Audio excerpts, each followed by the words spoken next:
విజయం అలానే దరిచేరుతుంది. బన్నీ అనే 8 ఏళ్ల పిల్లాడు ఒకరోజు వాళ్ళ తాత దగ్గరికి వెళ్లి, నేను పెద్ద పెరిగాక ఎలా విజయాన్ని సాధించాలి అని అడిగాడు. దానికి వాళ్ళ తాత 2 మొక్కలు తీసుకొచ్చి ఒకటి ఇంటి లోపల కుండీలో మరియు మరొకటి ఇంటి బయట నాటాడు. ఆ తర్వాత ఈ రెండింటిలో ఏది త్వరగా మంచిగా పెరుగుతుంది అని అనుకుంటున్నావు అని బన్నీని అడిగాడు. దానికి బన్నీ, ఇంటి లోపల ఉన్నది ప్రమాదాలన్నింటి నుండి సురక్షితంగా ఉంటుంది కాబట్టి అదే తొందరగా పెరుగుతుంది అన్నాడు. సరే చూద్దాం అని తాత ఏం మాట్లాడకుండా లోపలికి వెళ్ళిపోయాడు. కొన్ని సంవత్సరాల తర్వాత బన్నీ మళ్ళీ అతని తాత దగ్గరికి వచ్చినప్పుడు, నేను ఎలా సక్సెస్ అవుతాను అన్న ప్రశ్ననే అడిగాడు. దానికి తాత నవ్వి, మనం నాటిన మొక్కలో ఏది పెద్దగా ఎదిగింది అని బన్నీని అడగ్గా, 2 మొక్కల్ని చూసిన బన్నీ, బయట నాటిన మొక్కనే చాలా కొమ్మలతో పెద్దగా ఎదిగింది. కానీ ఇదెలా సాధ్యం?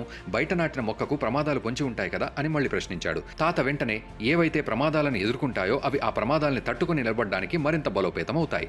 జీవితం కూడా అంతే, మనం ఎన్ని సమస్యలు తట్టుకొని నిలబడి ముందుకు కొనసాగుతామో అంత విజయాన్ని సాధిస్తామంటూ తెలిపాడు. దాంతో అర్థమయ్యేలా అందంగా ఒక విషయాన్ని వివరించిన తాత తెలివితేటలు చూసిన బన్నీ తాతని కౌగిలించుకొని కృతజ్ఞతలు చెప్పాడు.